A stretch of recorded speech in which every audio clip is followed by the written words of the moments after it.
Le message est le suivant. Comment un vrai prophète de Dieu a pu devenir un sorcier? Alors, vous me direz peut-être, ça ne m'intéresse pas trop parce que je ne suis pas concerné, je ne suis pas prophète et je n'ai pas envie de devenir sorcier. Mais toutes les choses qui sont écrites dans la parole sont pour notre instruction. Et là, ça nous montre de manière précise l'histoire d'un homme qui était un vrai prophète. J'aimerais recevoir tout ce qu'il a reçu. Et qui, à cause de certaines choses qu'il avait dans son cœur, a fini par devenir un sorcier. Je veux parler de Balaam. Balaam. Et alors, en analysant comment ça a pu lui arriver, je soulignerai quelques principes importants qui sont valables pour nous tenir en garde contre certaines choses qui, quand on les laisse rentrer dans le cœur, nous détournent de la parole du Seigneur que nous avons reçue. Alors, vous trouvez ça dans le livre des Nombres, dans 3 chapitres, 22, 23, 24. On ne va pas les lire en détail, mais je vais prendre certains versets qui nous montrent l'histoire de cet homme et qu'est-ce qui a pu lui arriver.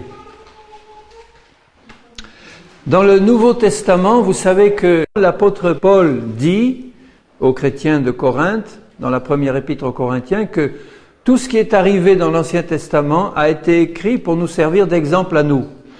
Il y a beaucoup de choses dans l'Ancien Testament qui sont plus valables pour nous maintenant, les sacrifices, tout ça, ça a été remplacé par le sacrifice de Jésus.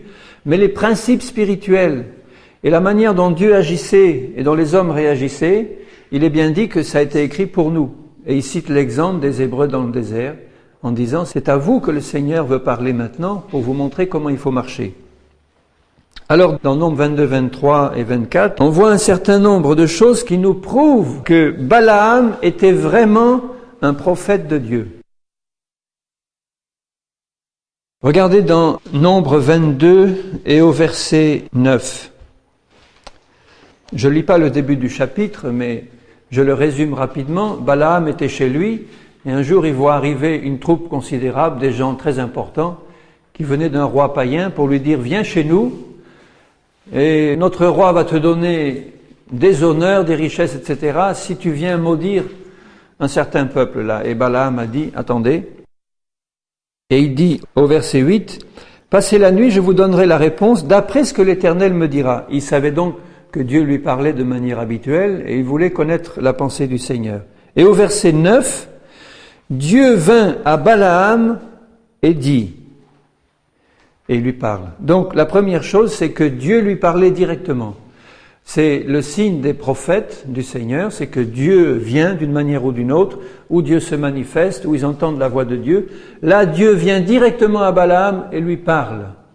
Il lui dit des choses. Ensuite, il dit au chapitre 22 et au verset 18, il répond au serviteur du roi Balak, « Quand Balak me donnerait sa maison pleine d'argent et d'or, je ne pourrais faire aucune chose, ni petite, ni grande, contre l'ordre de l'Éternel, mon Dieu. » Donc il confesse que l'Éternel est son Dieu. Dieu lui parle et il confesse que l'Éternel est son Dieu. Nous, dans le Nouveau Testament, il est bien écrit que si nous confessons le nom de Jésus-Christ, si nous croyons dans notre cœur qu'il est notre Seigneur, notre Sauveur, si nous le confessons, eh bien nous sommes ses enfants, nous sommes sauvés. Lui, à l'époque, il n'avait pas la connaissance de Jésus-Christ, mais il avait la connaissance de l'Éternel, du vrai Dieu, et il confessait publiquement qu'il ne ferait rien sans l'ordre de l'Éternel, son Dieu. Au chapitre 23, et au verset 4, il est écrit « Dieu vint au-devant de Balaam, et Balaam lui dit, etc. » Et Dieu lui répond. Donc, Dieu vient au-devant de lui. Un peu plus bas, au verset 16, « L'Éternel vint au-devant de Balaam, il mit des paroles dans sa bouche et dit. » Donc Dieu lui met directement ses paroles dans sa bouche. C'est exactement ça ce qui fait un vrai prophète de Dieu. Dieu vient à lui, Dieu lui parle, et Dieu lui met directement dans sa bouche des paroles qui viennent de Dieu. Ce n'étaient pas des paroles données par une idole, ce n'étaient pas des paroles données par un Dieu païen, c'était des paroles directement données par l'Éternel, le Dieu d'Abraham. d'Isaac et de Jacob. Au chapitre 24 et au verset 2, il est écrit ceci. Balaam leva les yeux et vit Israël camper selon ses tribus. Alors, l'Esprit de Dieu fut sur lui. Voilà, une autre caractéristique d'un vrai prophète. L'Esprit de Dieu vint sur lui et il se met à prophétiser. L'Esprit de Dieu vient sur lui. Autre caractéristique, il prononce une série de prophéties qui viennent directement de Dieu et qui sont extraordinaires. Des prophéties qui annonçaient le Messie, il dit un sceptre sortira de Juda, le roi, etc. Donc, autre caractéristique, il donne des prophéties, il a vraiment un ministère de prophète puisque ces prophéties révèlent des choses cachées qui allaient même annoncer le Messie des temps considérables après. Au chapitre 24 et au verset 3, Balaam prononça son oracle et dit « Parole de Balaam, fils de Béor, parole de l'homme qui a l'œil ouvert. » Donc c'était l'œil spirituel, c'était un don que Dieu lui avait donné, un don, on dirait aujourd'hui, de discernement spirituel que Dieu lui avait donné et qui lui avait ouvert l'œil et il pouvait voir des réalités spirituelles par son œil spirituel, un don de Dieu. Donc, il a l'œil ouvert au verset 3. Au verset 4, il est dit « Parole de celui qui entend les paroles de Dieu ». Il avait l'oreille spirituelle ouverte. Et il avait le don d'entendre les paroles du Seigneur. Et juste après, il est dit « De celui qui voit la vision du Tout-Puissant, de celui qui se prosterne et dont les yeux s'ouvrent. »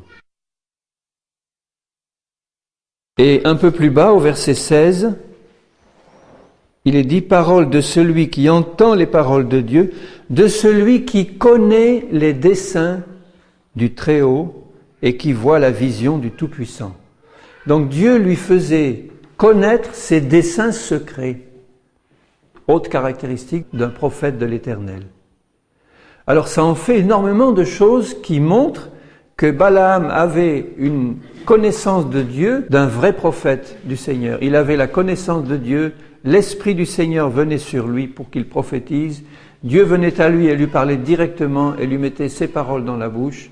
Il avait l'onction prophétique sur lui, puissante, très puissante, et il avait une connaissance des plans cachés et secrets de l'Éternel. C'est pour ça que je disais tout à l'heure, j'aimerais avoir aujourd'hui, même dans la Nouvelle Alliance, tout ce qu'il avait lui. Imaginez que nous, enfants du Seigneur, nous ayons avec Dieu aujourd'hui, en Jésus-Christ, le même type de relation que lui. Dieu vient à toi, Dieu te parle, tu vois le Seigneur, tu entends ses paroles, il te révèle ses desseins cachés, il fait reposer son esprit sur toi, tu prophétises, tu annonces des choses lointaines et des choses merveilleuses. C'était un vrai prophète de l'Éternel.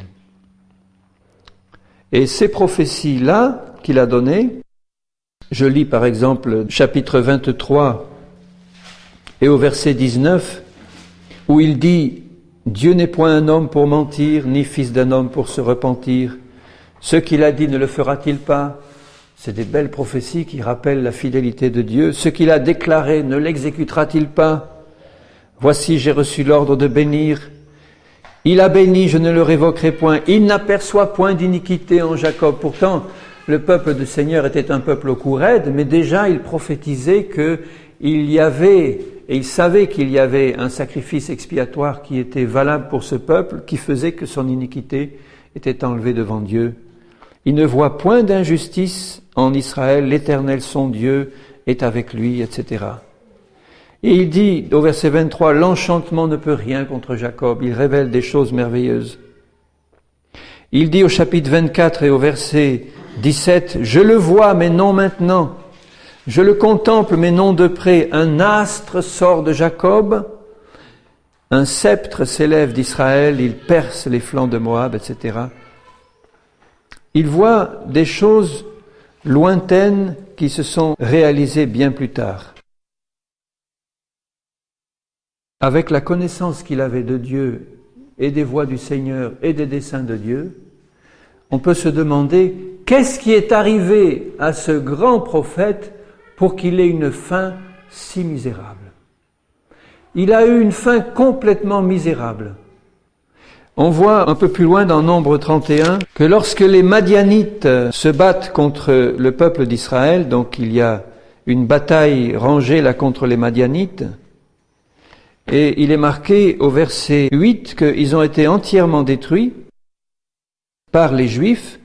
Au verset 8, il est dit « Ils tuèrent les rois de Madian, avec tous les autres, etc. Les 5 rois de Madian, ils tuèrent aussi par l'épée Balaam, fils de Béor. » Balaam s'était joint aux ennemis d'Israël.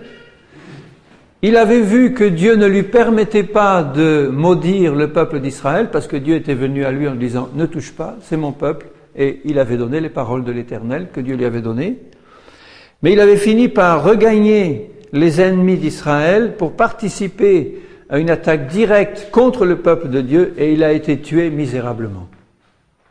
Alors qu'est-ce qui s'est passé pour expliquer cette situation? Qu'est-ce qu'il y a eu dans son cœur qui a créé cette situation-là et qui pourrait nous arriver, que nous soyons grands prophètes de l'Éternel ou que nous ayons tous les dons de l'Éternel, que nous ayons le don des miracles, le don de prophétie, le don de guérison et tout, et que Dieu nous parle et vienne à nous directement, si ces choses qu'il a eues lui dans son cœur sont trouvées aussi dans notre cœur, nous aurons la même fin misérable.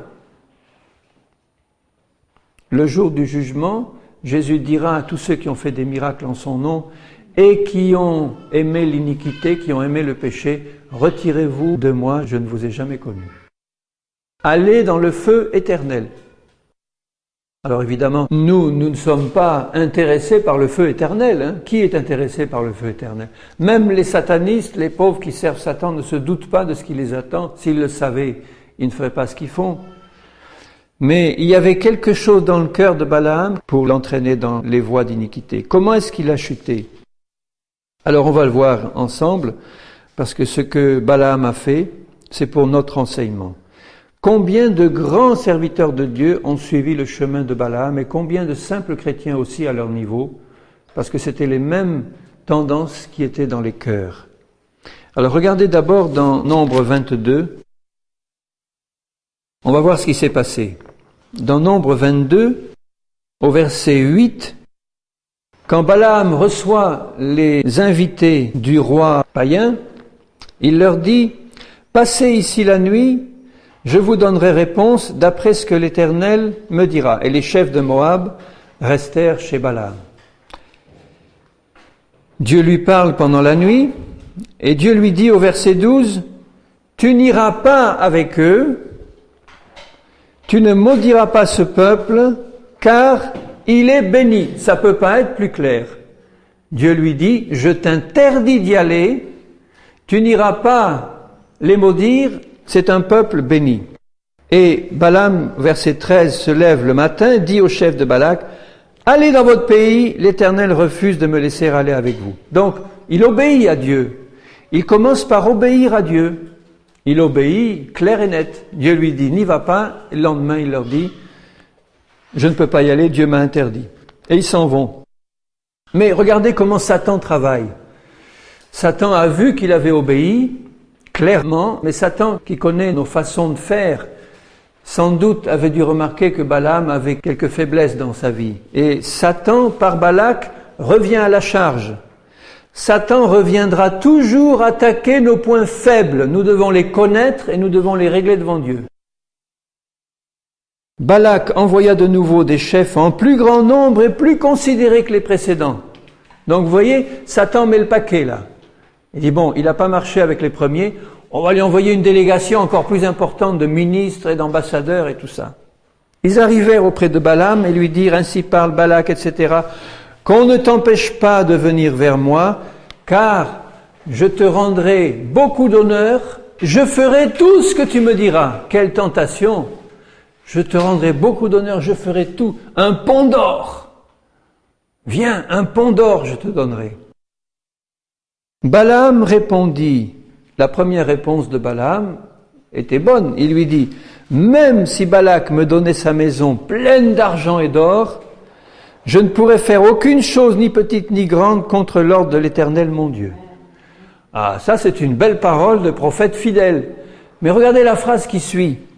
Maintenant, je vous prie, restez ici cette nuit, et je saurai ce que l'Éternel me dira encore.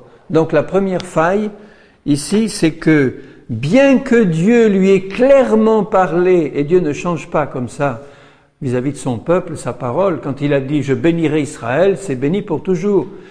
Mais, voyant le pont d'or que les autres offraient, Balaam devait se dire dans son cœur, après tout, peut-être que Dieu va changer d'avis si je lui repose encore la question. Donc, le premier risque pour nous, c'est quand Dieu nous a clairement révélé sa volonté, soit par sa parole écrite, la Bible, soit par une révélation directe, c'est inutile de l'interroger davantage sur ce que nous avons à faire. Beaucoup de chrétiens chutent là-dessus.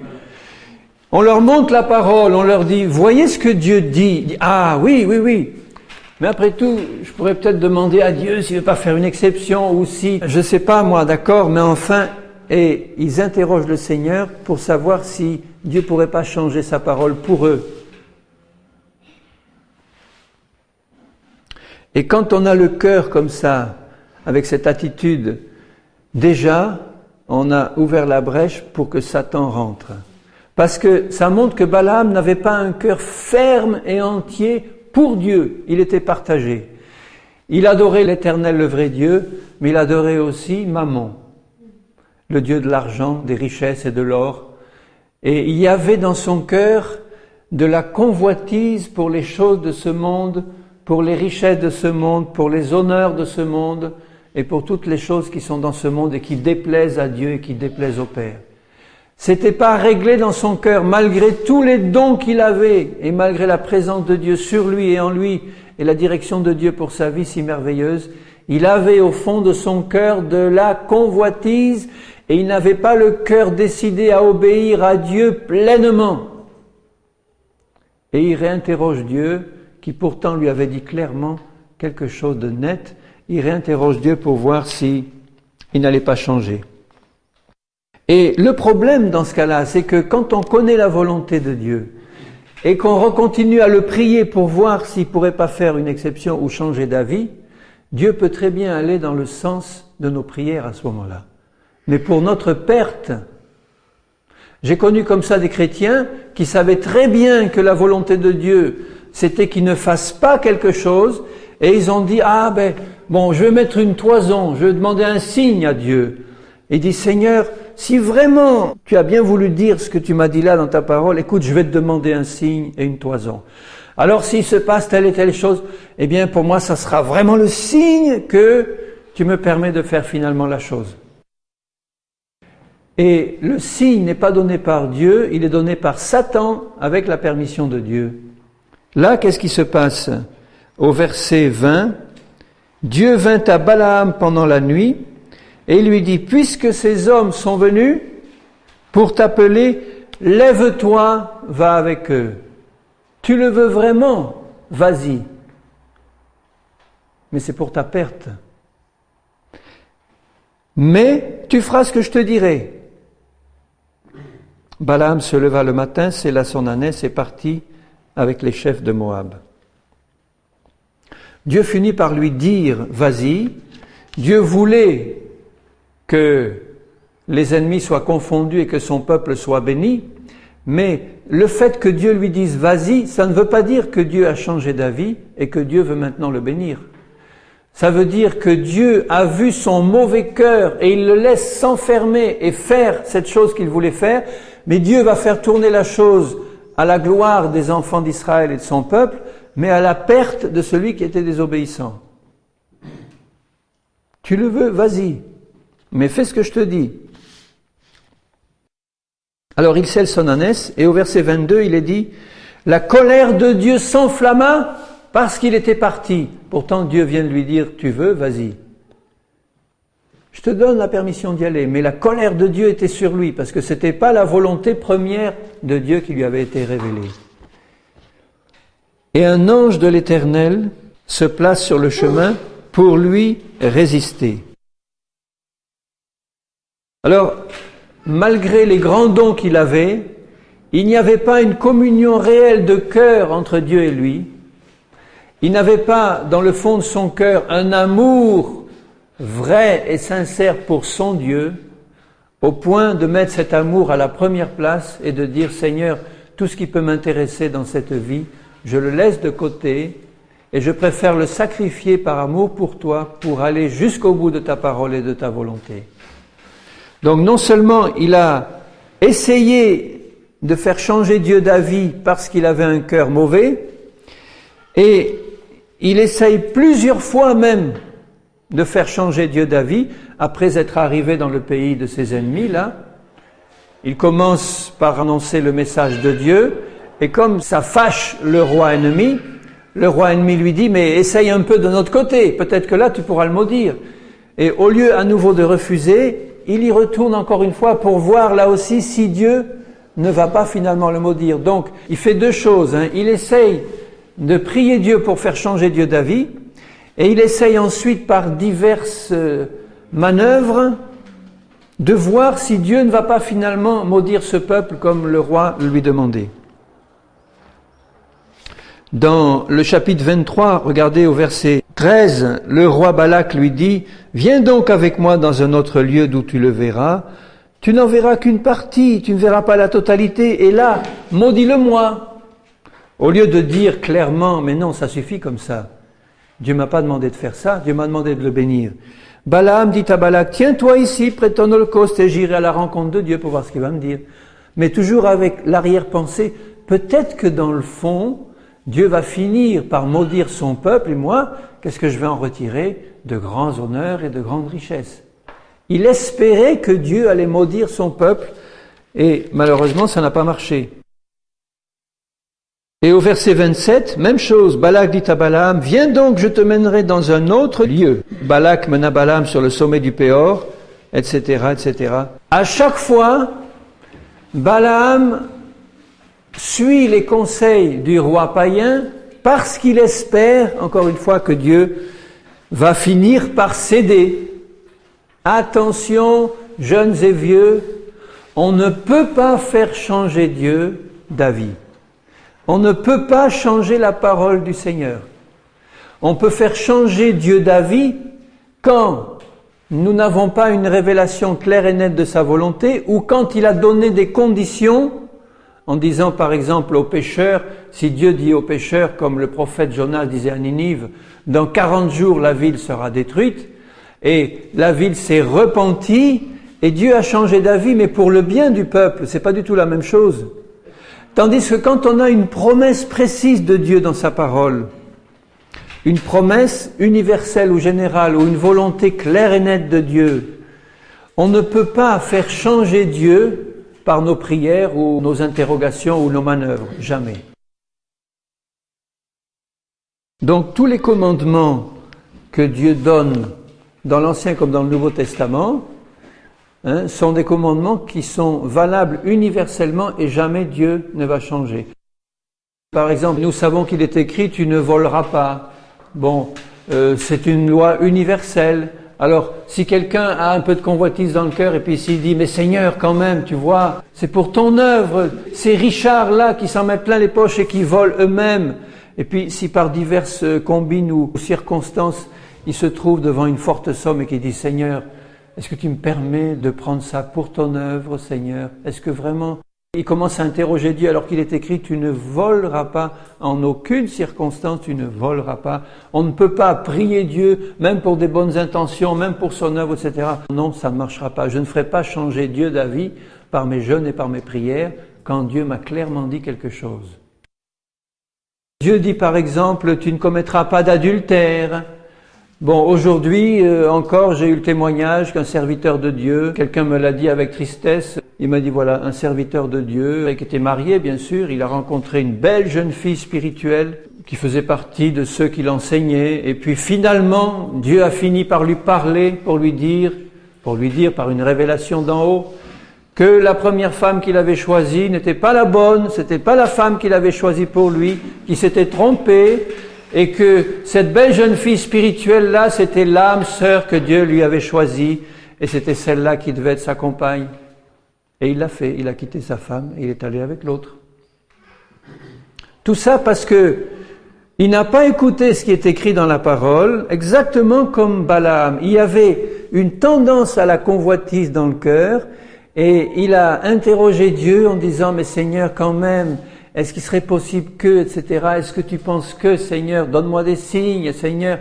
Et finalement, il a eu exactement ce qu'il a voulu pour sa perte, s'il ne se repent pas, bien sûr.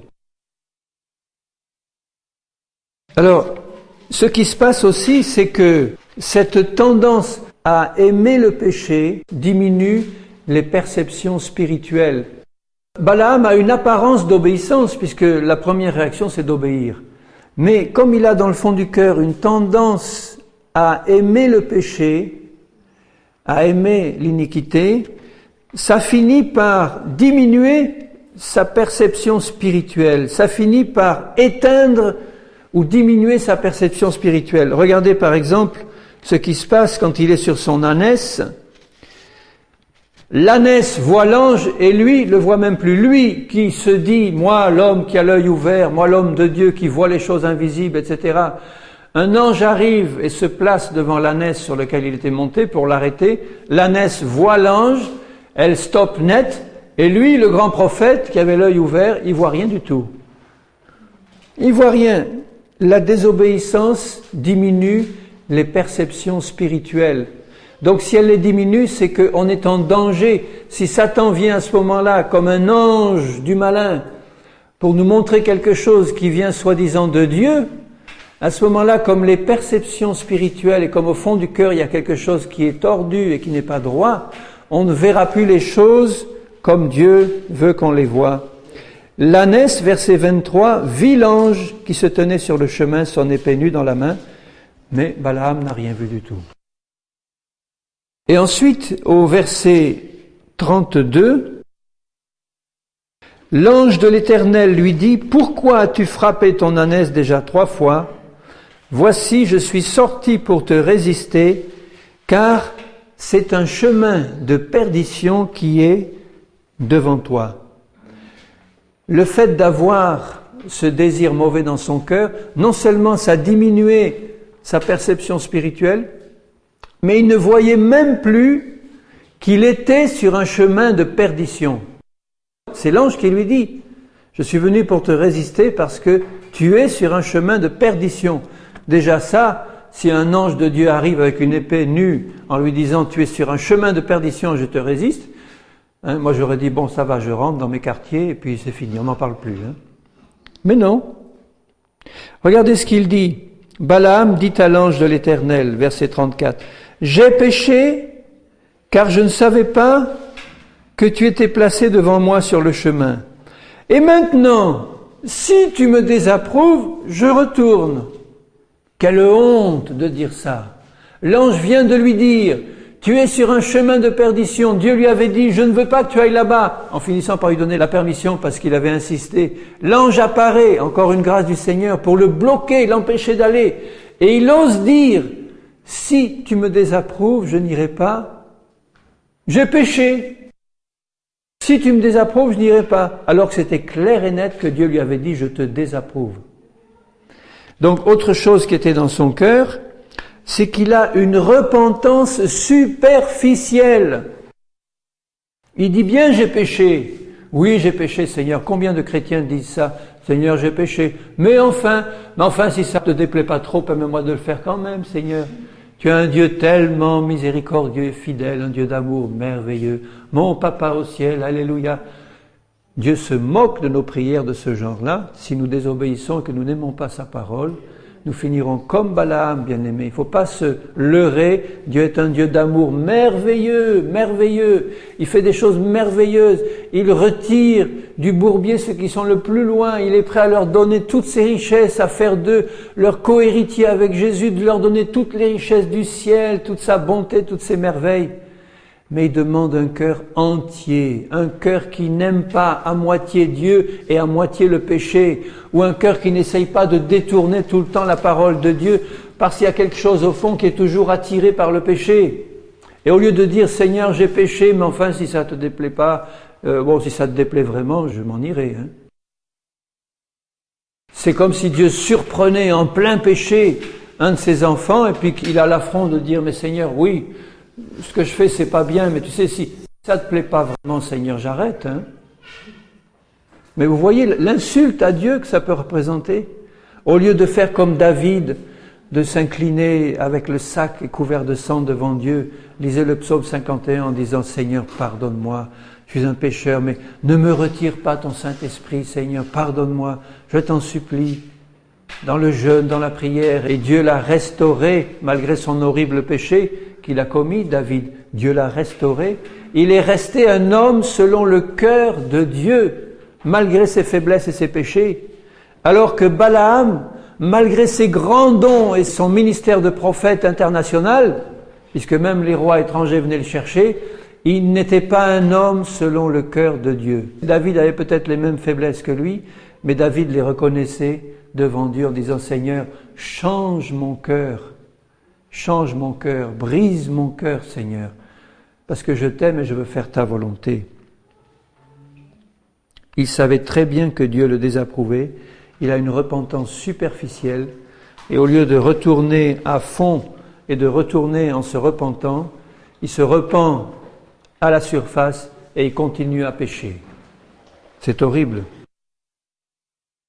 Ensuite, au chapitre 24 et au verset 1, il est montré qu'il avait autre chose de mauvais aussi dans son cœur, c'est que il y avait du mélange entre le surnaturel de Dieu et le surnaturel de Satan.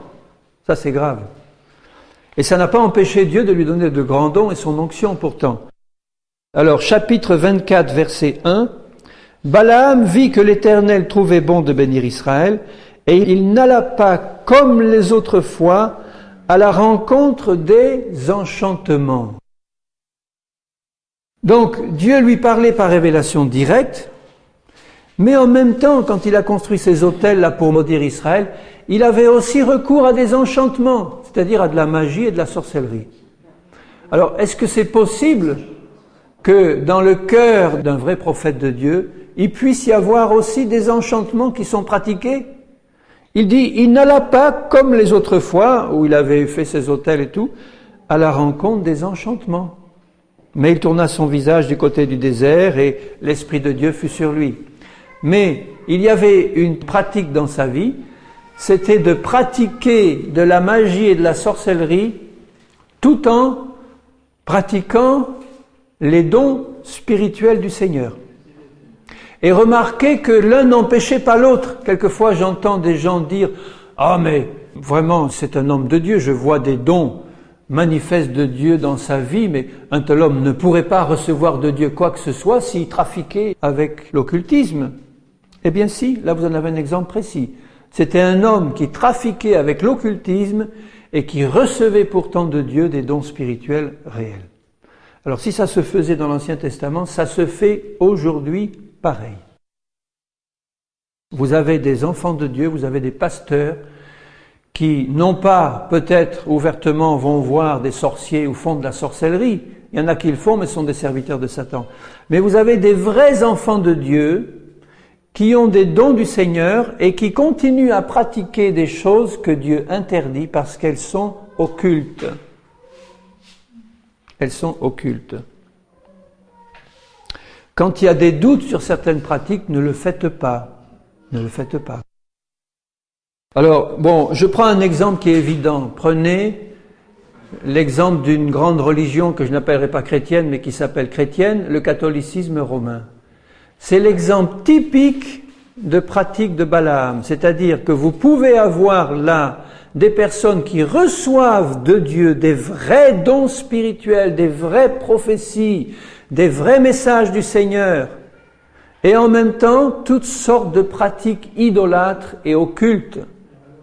Culte des morts, culte des saints, culte de Marie, etc., et des pratiques de pendules et autres, associées à des pratiques réellement qui viennent de Dieu.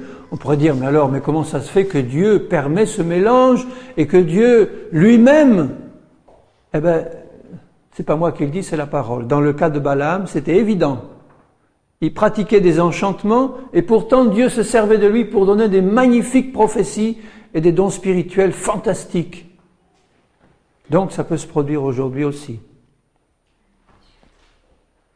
Je ne parle pas des pratiques comme l'acupuncture, l'homéopathie et tout ça, qui sont des pratiques occultes, parce que là on peut être dans l'ignorance, mais ce sont des pratiques occultes.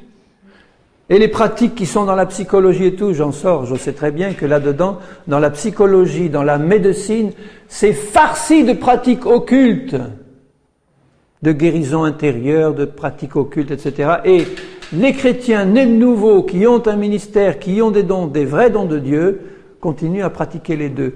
Mais si ils le font, le Saint-Esprit de Dieu qui est en nous doit nous montrer qu'il y a quelque chose qui ne va pas. Tôt ou tard, si nous sommes vraiment enfants de Dieu nés de nouveau, il doit y avoir dans le cœur une action du Saint-Esprit, il va y avoir une révélation de Dieu qui va nous expliquer la chose. Et si nous avons un cœur droit, le Saint-Esprit va nous parler et nous dire « Seigneur, je comprends que cette pratique est mauvaise, je l'abandonne. » Je ne vais pas essayer de la continuer en disant « Seigneur, après tout, c'est peut-être pas mauvais. Hein. » Le Saint-Esprit en moi va me révéler toutes choses et va me le dire. Parce que je suis son enfant, il va finir par me montrer que telle ou telle chose est mauvaise et il va me dire « Bon, maintenant que je te l'ai montré, abandonne-la. » Et si j'ai un cœur entier pour Dieu, je vais comprendre et je vais abandonner. Je ne vais plus le faire. Ce qui est mauvais, c'est le mélange. Et aujourd'hui, bien aimés, dans le monde, c'est plein de mélanges.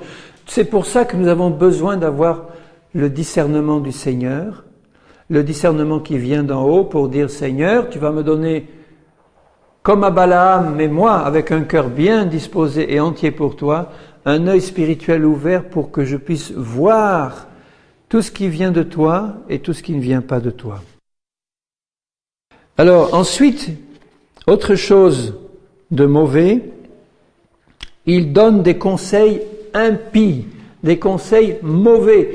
Un vrai prophète de Dieu, normalement, devrait donner comme conseil que la parole du Seigneur.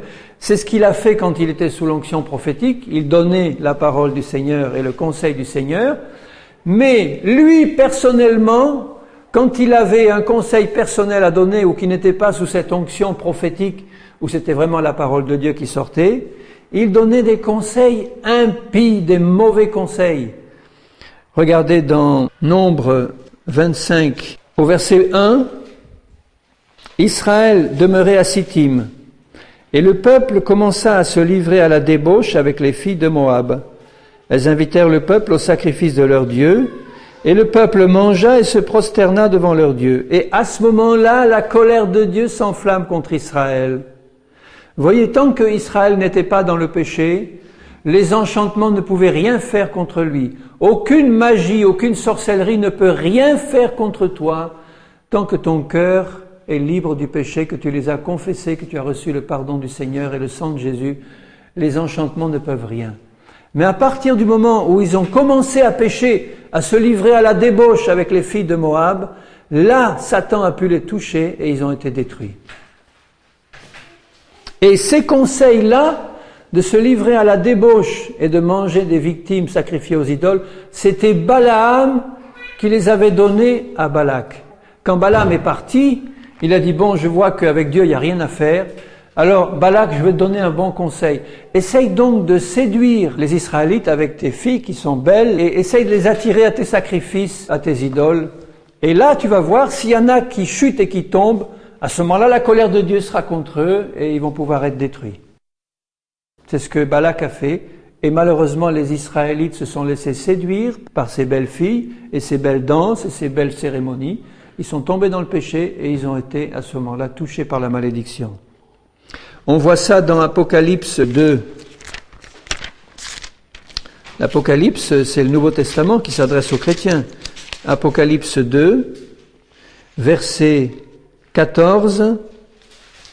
C'est Dieu qui parle à l'église de Pergame. Donc il parle aux chrétiens d'aujourd'hui.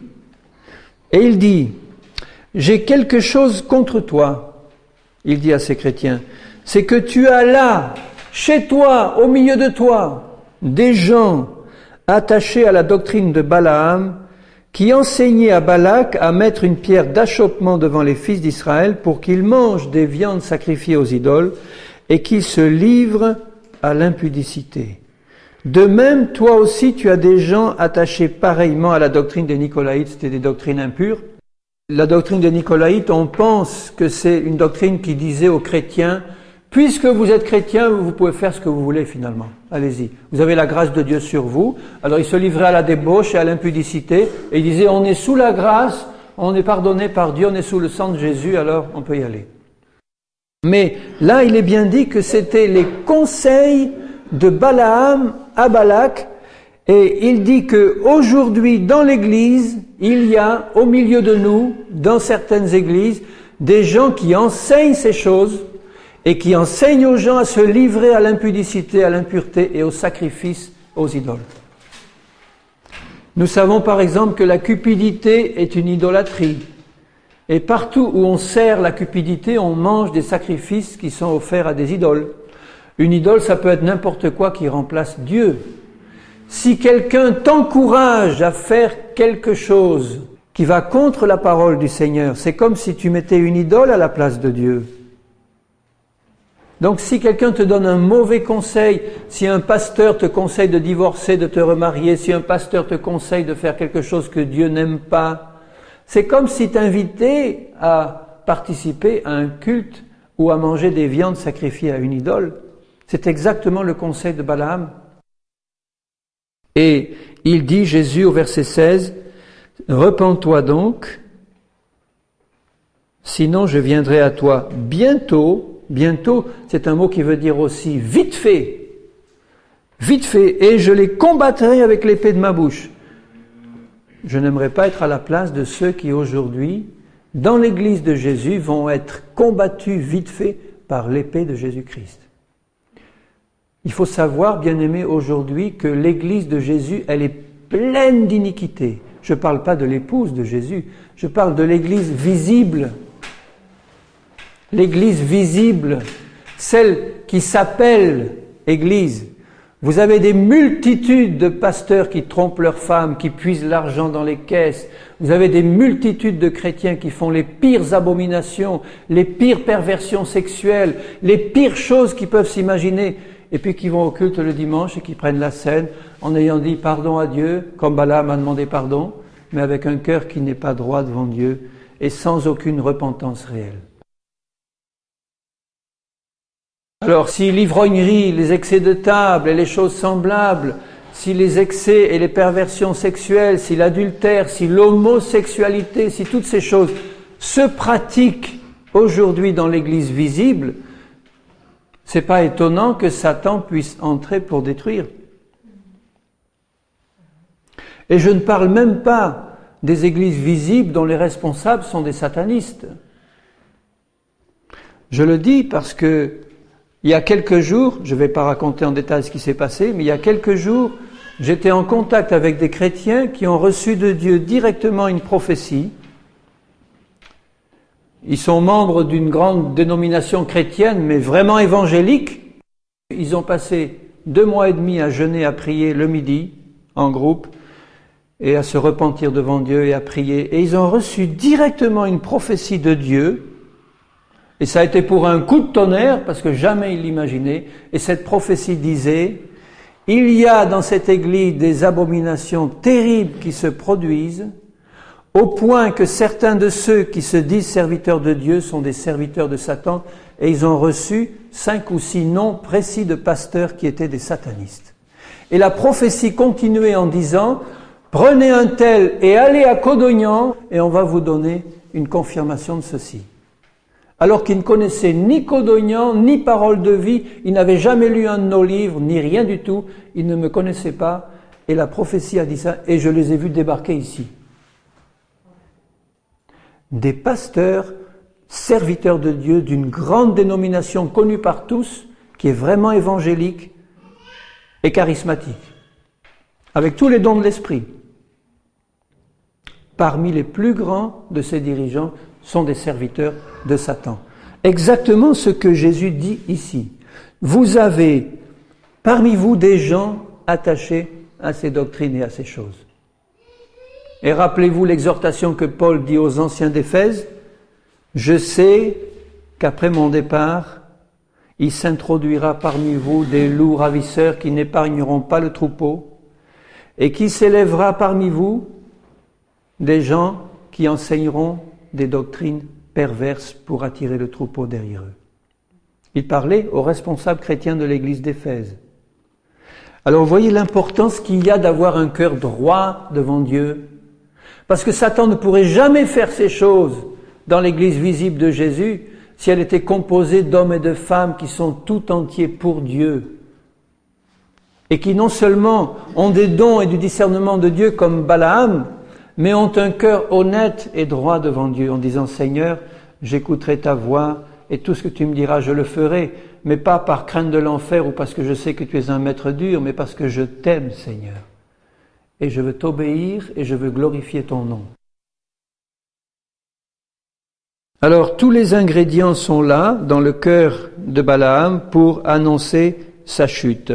Et les ingrédients, je les rappelle, c'est un cœur partagé, c'est la convoitise, c'est la désobéissance et c'est un mélange spirituel. Et Jean le résume dans sa première épître de Jean et au chapitre 2, il dit ceci. Alors, je lis la fin du verset 14. Je vous ai écrit, jeunes gens. Moi, j'aime bien ça parce qu'il s'adresse aux jeunes gens. Et donc, ceux qui, aux yeux des hommes, pourraient être peut-être encore assez faibles pour se laisser avoir par le diable. Mais il dit, je vous écris, jeunes gens, parce que vous êtes forts et que la parole de Dieu demeure en vous. Voilà ce qui nous garde. La parole de Dieu demeure en vous et que vous avez vaincu le malin. Jeunes gens. Alors, jeunes gens qui m'écoutez, soyez forts en Dieu pour défendre sa bannière en ayant un cœur tout entier pour lui et en gardant sa parole dans le cœur. Et les vieux aussi, les vieux qui m'écoutaient, ou les anciens. Et il ajoute au verset 15, « N'aimez pas le monde ». Voilà le problème de Balaam. « N'aimez pas le monde, ni les choses qui sont dans le monde. Si quelqu'un aime le monde, l'amour du Père n'est pas en lui. Car tout ce qui est dans le monde, la convoitise de la chair, la convoitise des yeux et l'orgueil de la vie, ne vient pas du Père, mais vient du monde. Le monde passe, sa convoitise aussi, mais celui qui fait la volonté de Dieu demeure éternellement. » Alors il parle de la convoitise des yeux, et je peux mettre là-dedans tout ce qui est argent, richesse, les biens matériels, les biens de ce monde. Convoitise des yeux. Il y en a des vitrines aujourd'hui qui offrent des objets de convoitise. La convoitise de la chair, c'est tous les problèmes sexuels quand ils ne sont pas dans le cadre que Dieu a défini, c'est-à-dire dans le mariage, tout simplement. Et tout ce qui touche aux excès de table et à l'ivrognerie et aux excès de ce genre. Donc toutes les perversions sexuelles, l'homosexualité, l'adultère, etc. Voilà les convoitises de la chair. Et l'orgueil de la vie, c'est le désir pour le succès, les honneurs, la position, le respect que les hommes peuvent te donner si tu as une belle position, les honneurs et la puissance. L'argent, le sexe, la puissance. Voilà ce qui fait chuter les chrétiens, voilà ce qui fait chuter les serviteurs de Dieu qui ne veillent pas et qui ne prient pas. Voilà ce qui a fait chuter Balaam. Et en conclusion, je lis Luc 21, 36. Jésus parle à ses disciples à propos des temps de la fin que nous vivons maintenant, qui sont pleins de cette convoitise qui est dans le monde. Jésus dit à ses disciples, au verset 36, « Veillez donc et priez en tout temps, pour que vous ayez la force d'échapper à toutes ces choses qui arriveront et de paraître debout devant le Fils de l'homme. » Alors ça veut dire que le Seigneur nous montre clairement qu'on ne peut pas compter sur nos propres forces. Il dit veillez et priez pour recevoir la force de Jésus. On est tous avec une nature humaine faible. Si nous suivons ses penchants, ils sont mauvais. Mais si nous passons du temps à veiller devant Dieu, et à prier, veiller, ça veut dire rester réveillé spirituellement. Ça peut vouloir dire aussi te lever au milieu de la nuit pour passer 1 heure à prier. Ça ne te fera pas de mal quelquefois. Ça veut dire ça, ça veut dire veille, reste attentif devant ton Dieu et prie. Prie et garde la parole du Seigneur dans ton cœur. Parce que les temps sont mauvais. Ça veut dire aussi que nous devons jeûner. Jeûner. Veiller, prier, jeûner. Le jeûne est toujours associé à la prière dans la parole de Dieu, ou la prière est associée au jeûne. Certains esprits ne partiront que par le jeûne et la prière. Donc si tu sens que tu as des difficultés ou des tentations trop grandes dans ta vie, si rien d'autre, ni tes prières n'ont rien fait, jeûne, jeûne, jeûne. On devrait pratiquer régulièrement le jeûne, pas une fois quand on a un coup dur qu'il faut vraiment jeûner 3 jours parce que boum boum, mais régulièrement, sur une base régulière, fidèle, dans le jeûne et la prière. Dans Matthieu 7, verset 20, à propos justement des faux prophètes, Balaam était un vrai prophète, mais qui produisait pas du fruit. Il a fini par devenir un faux prophète. Il a commencé par être un vrai, et il a fini par être un faux, puisqu'il annonçait des paroles mauvaises et des conseils mauvais, il a fini par tomber dans la sorcellerie. Il dit, au verset 20, « C'est à leurs fruits que vous les reconnaîtrez. » Balaam était farci de dons. Tu peux avoir les plus grands dons, mais si tu ne portes pas le fruit du Seigneur, tu tourneras mal. Il faut que tu portes le fruit.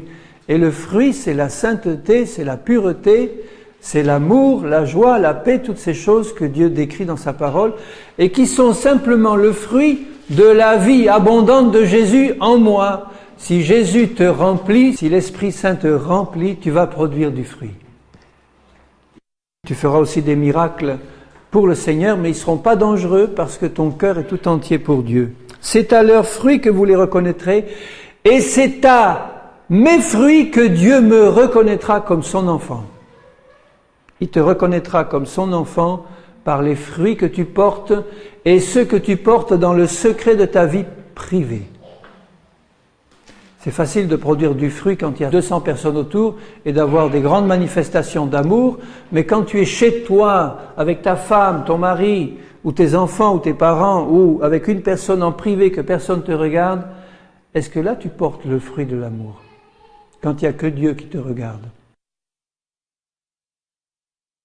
Et si je désire porter du fruit, malgré mes faiblesses actuelles, Dieu va me faire grandir. Il va m'attirer toujours plus près de lui. Il va déverser son esprit et son amour dans mon cœur toujours plus. Parce que je l'aime et je veux faire plaisir. Et je terminerai en lisant un verset, Apocalypse 3, verset 10. Il parle à l'église de Philadelphie. Tout à l'heure, il parlait à l'église de Pergame et à d'autres. Il leur demande de se repentir. Mais à l'église de Philadelphie, qui veut dire l'amour des frères, il dit au verset 10, « Parce que tu as gardé la parole de la persévérance en moi. » Comme Jésus dit, « Gardez ma parole. » Dans Jean 15, il dit, « Si vous voulez produire beaucoup de fruits, gardez ma parole, restez attachés au cep. » Il dit là, « Parce que tu as gardé la parole de la persévérance en moi. » Ça veut dire, tu es resté attaché à Jésus et attaché à sa parole, et tu as persévéré là-dedans. Eh bien, Jésus promet une chose merveilleuse, il dit « Je te garderai aussi ». Si Jésus ne nous garde pas, nous ne pourrons pas nous garder nous-mêmes. « Je te garderai à l'heure de la tentation, de l'épreuve, de la séduction qui vient. Je te garderai à l'heure de la tentation qui va venir sur le monde entier pour éprouver les habitants de la terre. Je viens bientôt. Retiens ce que tu as pour que personne ne prenne ta couronne. » Tu as ta couronne sur la tête?